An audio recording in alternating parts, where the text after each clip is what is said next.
कर्कट राशि बंधु मैंने आज राति 12 पर 100 वर्ष प्रथम चंद्रग्रहण महापरिवर्तन शनि और राहु को महासंकट कर्कट राशि भाग्य को पूरा बदली देव। ब्रह्मांडर सबुठारु शक्तिशाली राशि कर्कट राशि बंधु माने आपणकु मोर प्रणाम। बंधुगण प्रस्तुत होई जांतु। आजिर राति कौनसी साधारण राति नुहे। आज राति धनटा परे आकाश मंडल रे एमिति एक महापरिवर्तन हेबाकु जाउछि जहा 100 वर्ष परे आसीछि। एही चंद्रग्रहण आपणक जीवनर भाग्यरेखा को बदलाई देव। कर्कट राशि बंधु माने आपण कौन गत 7 वर्ष धरी कष्ट सौचंती। आपणक निज लोक कौन आपणकु विश्वासघातकता करिसंती। टंका आसुछि किंतु पानी भली बोही जाउछि कि जदि हां तेबे जानि रखंतु आज शनि एवं राहुंक महासंयोग आपणक सबु दुख कष्ट को भस्म करिबाकु जाउछि। आजिर एही भिडियो रे मु आपणकु जणाइबी केमिति ग्रहण परे आपणक भाग्य हठात चमकी उठिबो। केउ फटी बड़ खुशी खबर आपणक द्वार खटखट करिवो एवं ग्रहण परवर्ती 15 दिन केउ भयंकर भूल आपणकु आदौ करिबाकु नाही। एही भिडियोटी आपणक पई एक अमृत बाणी। एहाकु भूल रे भी अधारु छाडिबे नाही कारण आजिर एही सूचना आपणक आगामी 7 पीढ़ीर भाग्य लेखिपारे। तेबे आसंतु आरंभ करिबा आजिर एही विशेष चर्चा। किंतु ता पूर्वरु जदि आपण महादेवंकर प्रकृत भक्त एवं निज जीवन रे शुभ परिवर्तन चाहुचंती तेबे एही भिडियो को एबे ही एक लाइक करंतु एवं कमेंट बॉक्स रे निजर भक्ति सह लिखंतु ओ नमः शिवाय। 1 महा आरंभ द ग्रैंड ओपनिंग ओ नमः शिवाय। बंधुगण आजिर राति कौनसी साधारण राति नुहे। आज ब्रह्मांडर एक अद्भुत शक्तिर मिलन हेउची। कर्कट राशिर व्यक्ति मानक पई एहा जन्म जन्मांतरर अपेक्षार अंत। आपणक जीवनर काउंटडाउन आरंभ होई जाइछि। आज राति धनटा परे आकाश मंडल रे जेउ घटना घटिबो ताहा केवल आपणक जीवन नुहे आपणक आगामी 7 पीढ़ीर भाग्य लेखिबाकु जाउछि। एही भिडियोटी को आरंभरु शेष पर्यंत देखंतु कारण एथिरे थिबा प्रत्येकटी शब्द आपणक जीवन पई एक अमृत बाणी सदृश। भूल रे भी एहाकु साधारण भाबी एडाई दियंतु नाही नचेत आपण एक बड़ सुजोग हराई पारंती। 2 गत 7 वर्षर कष्ट एवं तार अंत। कर्कट राशिर बंधु माने मु जानिछि गत 5 रु 7 वर्ष आपणक पई केते कष्टकर थिला। आपण हुए तो अनेक राति सोई पारि नाहंती। जेउ कामरे हाथ देले भी सफलता मिलु नथिला। आपणक निज लोक आपणकु विश्वासघातकता करिसंती। आपणक पाखरे सबु थाई मध्य आपण एकुटिया अनुभव करुथिले। धन आसुथिला किंतु कुआडे जाउथिला आपण जानि पारु नथिले। किंतु आजि सेही अंधकार समय शेष हेउछि। शनिदेव एवं राहुंकर जो महायुद्ध चलिथिला सेथिरु आपणकु एक बड़ आशीर्वाद मिलिबाकु जाउछि। एही चंद्रग्रहण आपणक जीवनर सबु बाधा विघ्न को जळाई भस्म करिदेव। एहा एक एमिति संजोग जहा 100 वर्ष परे आसीछि। 3 आगामी 15 दिनर बड़ सतर्कता। बंधुगण खुशी खबर सुनिबा पूर्वरु सावधान होई जांतु। ग्रहण परवर्ती 15 दिन आपणक पई एक बड़ परीक्षा। मानसिक स्थिति चंद्रमा आपणक राशिर मालिक तेणु ग्रहण जोगु आपणक मन अस्थिर रहिबो। आपणकु लागिबो जेमिति सबु किछि खराब हेउछि किंतु एहा केवल ग्रहमानंकर एक भ्रम। निष्पत्ति नेबारे सावधान। एही 15 दिन मध्यरे कौनसी नुआ व्यवसाय बड़ निवेश किंबा काहाकु बड़ धरणर टंका धार दियंतु नाही। संपर्करे सावधान। राहु प्रभाव रे आपण निज स्वामी बा स्त्री को संदेह करि पारंती। छोट कथा को नै बड़ झगड़ा होई पारे। एही समय रे निज बाणी उपरे नियंत्रण रखंतु। 4 भाग्य रे आसीबाकु थिबा फटी बड़ परिवर्तन। एबे आसंतु जानिबा सेही चमत्कार विषय रे जहा आपणक जीवन रे घटिबाकु जाउछि। अचानक धन लाभ आपणकु एमिति एक जागारु टंका मिलिबो जहा विषय रे आपण आशा छाडी देइथिले। पैतृक संपत्ति किंबा पुराणा अटकी थिबा पैसा आपणक हातकु आसीबो। चाकिरी ओ क्यारियर जदि आपण चाकिरी खोजुथिले तेबे एही मासरे आपणकु मनलाखी चाकिरी मिलिबो। जेउ माने व्यवसाय करूछंती सेमानंकर आय 2 गुणा बढ़ी जिवो।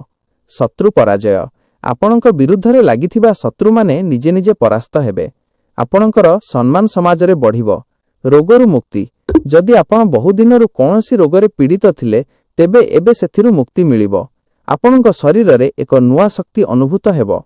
घर गाड़ीर स्वप्न जेउ माने निजर घर किंबा गाड़ी किनिबाकु चाहुथिले सेमानंक पई बाट फिटी जिवो। एही समय रे निज भाग्य को आहुरी मजबूत करिबा पई आपणकु एही सरल कामगुड़िक करिबाकु पड़िबो। महादेवंक सेवा प्रतिदिन सकाळे शिवलिंग रे टिके पानी एवं कला राशि चढ़ांतु। एहा आपणकर सबु अशुभ प्रभाव को दूर करिवो। कुकुरंकु खाद्य बुला कुकुरंकु रुटी बा किछि खाइबाकु दियंतु। एहा द्वारा शनि और राहुंक कोप शांत हुए। रूपा धारण ନିଜ ପାଖରେ ଏକ ଛୋଟ ରୂପା ଖଣ୍ଡ ରଖନ୍ତୁ କିମ୍ବା ରୂପା ମୁଦି ପିନ୍ଧନ୍ତୁ। ଏହା ଆପଣଙ୍କ ମନକୁ ଶାନ୍ତ ରଖିବ। ଦାନ। ସୋମବାର ଦିନ ଗରିବ ଲୋକଙ୍କୁ ଚାଉଳ କିମ୍ବା ଚିନି ଦାନ କରନ୍ତୁ। ଧ୍ୟାନ ଦେଇ ଶୁଣନ୍ତୁ, ଗ୍ରହଣ ପରେ ଆପଣଙ୍କୁ କିଛି ଅଜବ ସ୍ୱପ୍ନ ଦେଖାଯାଇପାରେ। କେବେ ଭୟ କରନ୍ତୁ ନାହିଁ। ଏହା ସଂକେତ ଦେଉଛି ଯେ ଆପଣଙ୍କ ଉପରେ ଥିବା କୌଣସି ଖରାପ ଦୃଷ୍ଟି ବା ଶକ୍ତି ଏବେ ଦୂର ହେଉଛି। ନିଜର ଖର୍ଚ୍ଚ ଉପରେ ନିୟନ୍ତ୍ରଣ ରଖନ୍ତୁ, କାରଣ ଏହି ସମୟରେ ଅଯଥା ଖର୍ଚ୍ଚ ବଢ଼ିପାରେ। ବନ୍ଧୁଗଣ, କର୍କଟ ରାଶିର ବ୍ୟକ୍ତିମାନେ ସ୍ୱଭାବରେ ବହୁତ ସରଳ ଏବଂ ଭାବୁକ। ଭଗବାନ ଆପଣଙ୍କର ଏହି ସରଳତାର ଫଳ ଦେବାକୁ ଯାଉଛନ୍ତି। ଆଗାମୀ କିଛି ମାସ ଆପଣଙ୍କ ପାଇଁ ସୁବର୍ଣ୍ଣ ସୁଯୋଗ ନେଇ ଆସୁଛି। କେବଳ ମନରେ ବିଶ୍ୱାସ ରଖନ୍ତୁ ଏବଂ କର୍ମ କରିଚାଲନ୍ତୁ। ଲକ୍ଷ୍ମୀ ଆପଣଙ୍କ ଘରେ ବାସ କରିବେ ଏବଂ ସବୁ ଦୁଃଖ କଷ୍ଟ ଦୂର ହେବ। ବନ୍ଧୁଗଣ, ଶନିଦେବ ହେଉଛନ୍ତି କର୍ମଫଳଦାତା। ସେ ଦେଖୁଛନ୍ତି ଯେ ଆପଣ ଗତ କିଛି ବର୍ଷ ଧରି କେତେ ସଂଘର୍ଷ କରିଛନ୍ତି। ଏବେ ଶନିଦେବ ଆପଣଙ୍କୁ ଆଶୀର୍ବାଦ ଦେବା ମୁଦ୍ରାରେ ଅଛନ୍ତି। କିନ୍ତୁ ଅନ୍ୟପଟେ ରାହୁ ଆପଣଙ୍କୁ ପରୀକ୍ଷା କରିବେ। ରାହୁ ହେଉଛନ୍ତି ଭ୍ରମର ଗ୍ରହ।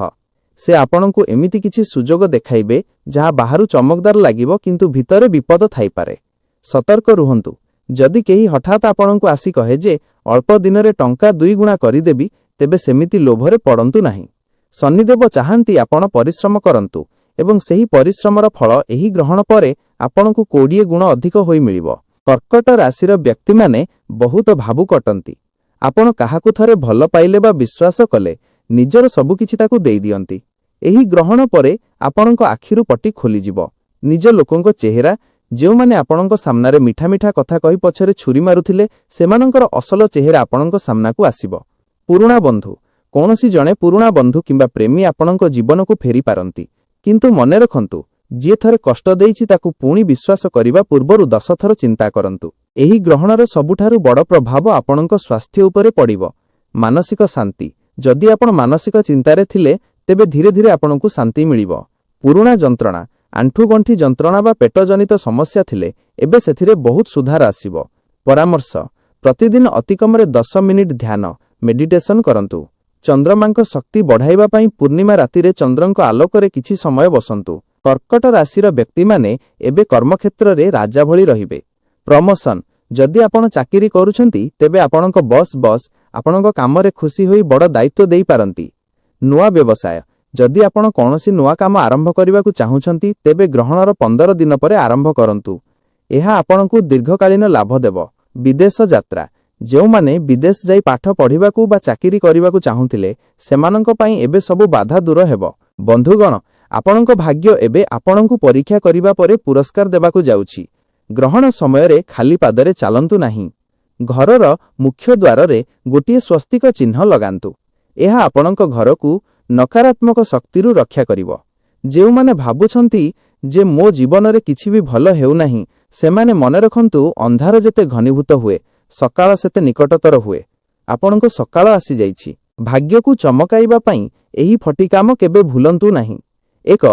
ମାଙ୍କ ଚରଣ ସ୍ପର୍ଶ କରି ଦିନ ଆରମ୍ଭ କରନ୍ତୁ। ମା ହେଉଛନ୍ତି ଚନ୍ଦ୍ରମାଙ୍କ ପ୍ରତୀକ। 2. ପକ୍ଷୀମାନଙ୍କୁ ପାଣି ଏବଂ ଦାନା ଦିଅନ୍ତୁ। 3. ମିଛ କଥା କୁହନ୍ତୁ ନାହିଁ, ବିଶେଷ କରି ଶନିବାର ଦିନ। 4. ସନ୍ଧ୍ୟା ସମୟରେ ଘରେ ଗୋଟିଏ ଘିଅ ଦୀପ ନିଶ୍ଚିତ ଜଳାନ୍ତୁ। 5. କାହାକୁ କଟୁ କଥା କହି ମନ ଦୁଃଖ କରନ୍ତୁ ନାହିଁ। ଆପଣଙ୍କ ଜୀବନର ସବୁଠାରୁ ସୁବର୍ଣ୍ଣ ସମୟ ଏବେ ଆରମ୍ଭ ହୋଇଛି। ଏହି ଗ୍ରହଣ ପରେ ଆପଣଙ୍କ ଶରୀରରେ ଏକ ନୂଆ ଆତ୍ମବିଶ୍ୱାସ ଆସିବ।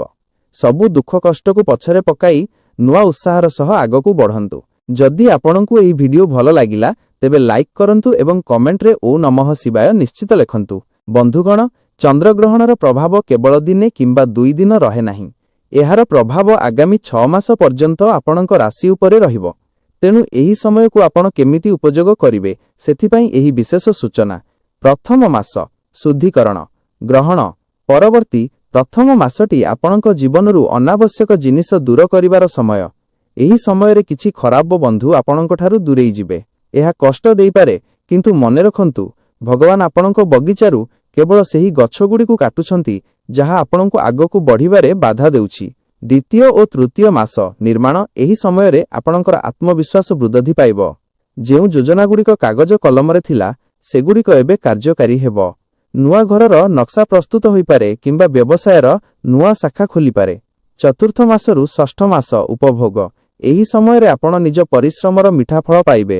ଧନର ପ୍ରବାହ ଏତେ ବଢ଼ିଯିବ ଯେ ଆପଣଙ୍କର ଆର୍ଥିକ ଚିନ୍ତା ସବୁଦିନ ପାଇଁ ଶେଷ ହୋଇଯିବ। ରାହୁ ହେଉଛି ଜଣେ ଚତୁର ଖେଳାଳି। ସେ ଆପଣଙ୍କ ମନରେ ଏମିତି କିଛି ବିଚାର ଆଣିବ ଯେଉଁଥିରେ ଆପଣରେ ବଡ଼ ହେବାକୁ ଚାହିଁବେ। ସୂଚନା, ଯଦି ଆପଣ କୌଣସି ନିଶା ଦ୍ରବ୍ୟ ବ୍ୟବହାର କରୁଛନ୍ତି ତେବେ ଏବେ ସାବଧାନ ହୋଇଯାଆନ୍ତୁ। ରାହୁ ଏହି ମାଧ୍ୟମରେ ଆପଣଙ୍କ ବୁଦ୍ଧି ହରଣ କରିପାରେ। ସମାଧାନ, ପ୍ରତିଦିନ ସନ୍ଧ୍ୟାରେ ହନୁମାନ ଚାଳିଶା ପାଠ କରନ୍ତୁ। ହନୁମାନଙ୍କ ନାମ ଶୁଣିଲେ ରାହୁ ଭୟରେ ଦୂରେଇ ଯାଏ। ଏହା ଆପଣଙ୍କୁ କୁସଙ୍ଗତରୁ ମଧ୍ୟ ରକ୍ଷା କରିବ। କର୍କଟ ରାଶିର ବ୍ୟକ୍ତିମାନେ ସାଧାରଣତଃ ନିଜ ପରିବାର ପାଇଁ ଏକ ସୁରକ୍ଷିତ ଭବିଷ୍ୟତ ଗଢ଼ିବାକୁ ଚାହାନ୍ତି। ଏହି ଗ୍ରହଣ ଆପଣଙ୍କୁ ସେହି ସୁଯୋଗ ଦେବ। ନୂତନ ସମ୍ପତ୍ତି, ଯଦି ଆପଣ ଦୀର୍ଘ ଦିନରୁ କୌଣସି ଜମି କିଣିବାକୁ ଚାହୁଁଥିଲେ କିନ୍ତୁ କୋର୍ଟ କଚେରୀ ମାମଲାରେ ଫସିଥିଲେ, ତେବେ ଏବେ ସେଥିରୁ ମୁକ୍ତି ମିଳିବ। ଫଳାଫଳ ଆପଣଙ୍କ ସପକ୍ଷରେ ଆସିବ। ସେୟାର ମାର୍କେଟ ଓ ନିବେଶ, ଯଦି ଆପଣ ନିବେଶ କରୁଛନ୍ତି ତେବେ ଲମ୍ବା ସମୟ ଲଙ୍ଗ୍ ଟର୍ମ ପାଇଁ କରନ୍ତୁ। ଏବେ କରାଯାଇଥିବା ନିବେଶ ଆପଣଙ୍କ ପିଲାମାନଙ୍କ ଭବିଷ୍ୟତକୁ ସୁରକ୍ଷିତ କରିବ। କର୍କଟ ରାଶିର ଛାତ୍ରଛାତ୍ରୀମାନଙ୍କ ପାଇଁ ଏହି ସମୟଟି ସୁବର୍ଣ୍ଣ ଅଟେ। ଏକାଗ୍ରତା, ଗ୍ରହଣ ପରେ ଆପଣଙ୍କର ପଢ଼ାପଢ଼ିରେ ମନ ଲାଗିବ। ଯଦି ଆପଣ କୌଣସି ପ୍ରତିଯୋଗିତାମୂଳକ ପରୀକ୍ଷା ପାଇଁ ପ୍ରସ୍ତୁତ ହେଉଛନ୍ତି ତେବେ ଏହି 6 ମାସ ଜିଜାନ ଲଗାଇ ପଢ଼ନ୍ତୁ। ଆପଣଙ୍କୁ ଚାକିରି ମିଳିବାର 100% ସମ୍ଭାବନା ଅଛି। ବୈଷୟିକ ଜ୍ଞାନ, ନୂଆ କିଛି ଶିଖିବାକୁ ଚେଷ୍ଟା କରନ୍ତୁ।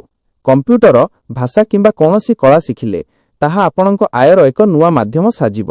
ଅନେକ ସମୟରେ ଆମେ ଜାଣିପାରୁନାହୁଁ କିନ୍ତୁ ଆମ ପରିବାରର ପୂର୍ବପୁରୁଷଙ୍କ ଦୃଷ୍ଟି ଆମ ଉପରେ ଥାଏ। ସୂଚନା, ଯଦି ଆପଣଙ୍କ ଘରେ ବାରମ୍ବାର କଳହ ହେଉଛି କିମ୍ବା କେହି ନା କେହି ରୋଗରେ ପଡ଼ୁଛନ୍ତି ତେବେ ବୁଝିଯାଆନ୍ତୁ ଯେ ଆପଣଙ୍କ ପିତୃଦେବ ଅସନ୍ତୁଷ୍ଟ ଅଛନ୍ତି। କ'ଣ କରିବେ? ଏହି ଗ୍ରହଣ ପରେ ଅମାବାସ୍ୟା ଦିନ ଗରିବଙ୍କୁ ଅନ୍ନ ଦାନ କରନ୍ତୁ। ପିତୃପୁରୁଷଙ୍କ ନାମରେ ଗୋଟିଏ ଗଛ ଲଗାନ୍ତୁ। ଦେଖିବେ ଆପଣଙ୍କ ଘରକୁ ନକାରାତ୍ମକ ଶକ୍ତି କେମିତି ମ୍ୟାଜିକ୍ ଭଳି ଉଭେଇ ଯାଉଛି। ଏହି ଗ୍ରହଣର ସବୁଠାରୁ ଭୟଙ୍କର ଦିଗ ହେଉଛି ଆପଣଙ୍କ ଶତ୍ରୁମାନଙ୍କ ପାଇଁ। ଶନିଦେବ ଏବେ ଏମିତି ଏକ ସ୍ଥିତିରେ ଅଛନ୍ତି ଯେ ଆପଣଙ୍କ ବିରୁଦ୍ଧରେ ଯିଏ ବି ଖରାପ ଚିନ୍ତା କରିବ ତାହାର ବିନାଶ ସୁନିଶ୍ଚିତ। ଆପଣଙ୍କୁ କାହା ସହିତ ଲଢ଼ିବାକୁ ପଡ଼ିବ ନାହିଁ। କେବଳ ନିଜ କାମରେ ଧ୍ୟାନ ଦିଅନ୍ତୁ। ଆପଣଙ୍କ ଶତ୍ରୁମାନେ ନିଜ ନିଜ ଭିତରେ କଳି କରି ଶେଷ ହୋଇଯିବେ। ବନ୍ଧୁଗଣ, ଶେଷରେ ମୁଁ ଏତିକି କହିବି, ଆପଣ ହେଉଛନ୍ତି ବ୍ରହ୍ମାଣ୍ଡର ସନ୍ତାନ। କର୍କଟ ରାଶିର ବ୍ୟକ୍ତିମାନେ ଶାନ୍ତିପ୍ରିୟ ହୋଇଥାନ୍ତି, ତେଣୁ ଏହି ଶାନ୍ତିକୁ ହରାନ୍ତୁ ନାହିଁ। ଗ୍ରହଣ ପରବର୍ତ୍ତୀ ଏହି ସମୟ ଆପଣଙ୍କୁ ଶୂନ୍ୟରୁ ଶିଖରକୁ ନେଇଯିବ। ମନରେ ସାହସ ରଖନ୍ତୁ, ମୁଣ୍ଡ ଉପରେ ଶିବଙ୍କ ଆଶୀର୍ବାଦ ଏବଂ ହୃଦୟରେ ସଚ୍ଚୋଟତା ରଖନ୍ତୁ। ଆପଣଙ୍କୁ ବିଜୟୀ ହେବାରୁ କେହି ଅଟକାଇ ପାରିବେ ନାହିଁ। ଯଦି ଆପଣଙ୍କୁ ଏହି ପସନ୍ଦ ଆସିଲା ତେବେ ଏହାକୁ ନିଶ୍ଚିତ ଭାବେ ଅନ୍ୟମାନଙ୍କ ସହ ସେୟାର କରନ୍ତୁ ଏବଂ କମେଣ୍ଟରେ ଓଁ ନମଃ ଶିବାୟ ଲେଖି ନିଜର ଭକ୍ତି ପ୍ରକାଶ କରନ୍ତୁ। ବନ୍ଧୁଗଣ, ଆଜିର ଏହି ଆଲୋଚନାରୁ ଗୋଟିଏ କଥା ସ୍ପଷ୍ଟ ଯେ ସମୟ ସବୁବେଳେ ସମାନ ରହେ ନାହିଁ। ଆପଣ ଗତ କିଛି ବର୍ଷ ଧରି ଯେଉଁ ଅନ୍ଧକାର ଗଳିରେ ଚାଲୁଥିଲେ, ଏହି ଚନ୍ଦ୍ରଗ୍ରହଣ ସେଠାରେ ଆଲୋକର ଏକ ନୂଆ କିରଣ ନେଇ ଆସିଛି। କର୍କଟ ରାଶିର ବ୍ୟକ୍ତିମାନଙ୍କର ଧୈର୍ଯ୍ୟର ସୀମା ଶେଷ ହୋଇଛି ଏବଂ ଏବେ ଆପଣଙ୍କ ପୁରସ୍କାର ପାଇବାର ସମୟ ଆସିଛି। ମନେ ରଖନ୍ତୁ, ଗ୍ରହମାନେ କେବଳ ମାର୍ଗ ଦେଖାନ୍ତି କିନ୍ତୁ କର୍ମ ଆପଣଙ୍କୁ ହିଁ କରିବାକୁ ପଡ଼ିବ। ମୁଁ ଯେଉଁ ସରଳ କାମଗୁଡ଼ିକ ବିଷୟରେ କହିଲି, ମହାଦେବଙ୍କ ସେବା, କୁକୁରଙ୍କୁ ଖାଦ୍ୟ ଏବଂ ମାଙ୍କ ଆଶୀର୍ବାଦ, ଏହାକୁ ନିଜ ଜୀବନର ଅଂଶ କରନ୍ତୁ। ଦେଖିବେ ଆଗାମୀ 6 ମାସ ଆପଣଙ୍କ ଜୀବନର ସବୁଠାରୁ ସୁବର୍ଣ୍ଣ ସମୟ ସାବ୍ୟସ୍ତ ହେବ। ନିଜ ଉପରେ ବିଶ୍ୱାସ ରଖନ୍ତୁ। ଆପଣଙ୍କ ଭିତରେ ସେହି ଶକ୍ତି ଅଛି ଯାହାଦ୍ୱାରା ଆପଣ ନିଜ ଭାଗ୍ୟକୁ ନିଜେ ଲେଖିପାରିବେ। ଶତ୍ରୁମାନେ ଆପଣଙ୍କର କିଛି କ୍ଷତି କରିପାରିବେ ନାହିଁ, କାରଣ ଏବେ ସ୍ୱୟଂ ଶନିଦେବ ଆପଣଙ୍କର ରକ୍ଷା କବଚ ସାଜିଛନ୍ତି। ଆଜିର ଏହି ଭିଡ଼ିଓ ଆପଣଙ୍କୁ କେମିତି ଲାଗିଲା ଆମକୁ କମେଣ୍ଟ ମାଧ୍ୟମରେ ନିଶ୍ଚିତ ଜଣାନ୍ତୁ। ଯଦି ଆପଣଙ୍କ ମନରେ କୌଣସି ପ୍ରଶ୍ନ ଅଛି ତେବେ ପଚାରିବାକୁ ଭୁଲନ୍ତୁ ନାହିଁ। ଆପଣଙ୍କର ଗୋଟିଏ ଲାଇକ୍ ଏବଂ ସେୟାର ଅନ୍ୟ କୌଣସି କର୍କଟ ରାଶିର ବନ୍ଧୁଙ୍କ ଜୀବନରେ ଆଶାର ସଞ୍ଚାର କରିପାରେ। ଯଦି ଆପଣ ପ୍ରଥମ ଥର ପାଇଁ ଆମ ଚ୍ୟାନେଲକୁ ଆସିଛନ୍ତି ତେବେ ସବସ୍କ୍ରାଇବ୍ କରି ବେଲକୁ ନିଶ୍ଚିତ ଦବାନ୍ତୁ, ଯାହାଦ୍ୱାରା ଭାଗ୍ୟ ଏବଂ ଗ୍ରହ ନକ୍ଷତ୍ର ସହ ଜଡ଼ିତ ସବୁ ଗୁପ୍ତ ତଥ୍ୟ ଆପଣ ସର୍ବପ୍ରଥମେ ପାଇପାରିବେ। ଶେଷରେ ସେହି ପରମପିତା ପରମେଶ୍ୱରଙ୍କ ନିକଟରେ ମୋର ଏତିକି ପ୍ରାର୍ଥନା, ଆପଣଙ୍କ ପରିବାର ହସଖୁସିରେ ରହୁ, ଆପଣଙ୍କ ଘରେ ଲକ୍ଷ୍ମୀଙ୍କ ବାସ ହେଉ ଏବଂ ଆପଣଙ୍କର ସବୁ ଅଧୁରା ସ୍ୱପ୍ନ ପୂରଣ ହେଉ। ପୁଣି ଦେଖାହେବ ଏକ ନୂଆ ଅଧ୍ୟାୟରେ ଏକ ନୂଆ ଭବିଷ୍ୟବାଣୀ ସହିତ। ସେ ପର୍ଯ୍ୟନ୍ତ ବିଦାୟ ଦିଅନ୍ତୁ। ଓଁ ନମଃ ଶିବାୟ। ଯଦି ଏହି ଭିଡ଼ିଓ ଆପଣଙ୍କ ମନକୁ ଛୁଇଁଥିଲା ତେବେ ଲାଇକ୍ କରନ୍ତୁ ଏବଂ ଆଷ୍ଟ୍ରୋଭାଗ୍ୟ ଚ୍ୟାନେଲକୁ ସବସ୍କ୍ରାଇବ୍ କରନ୍ତୁ।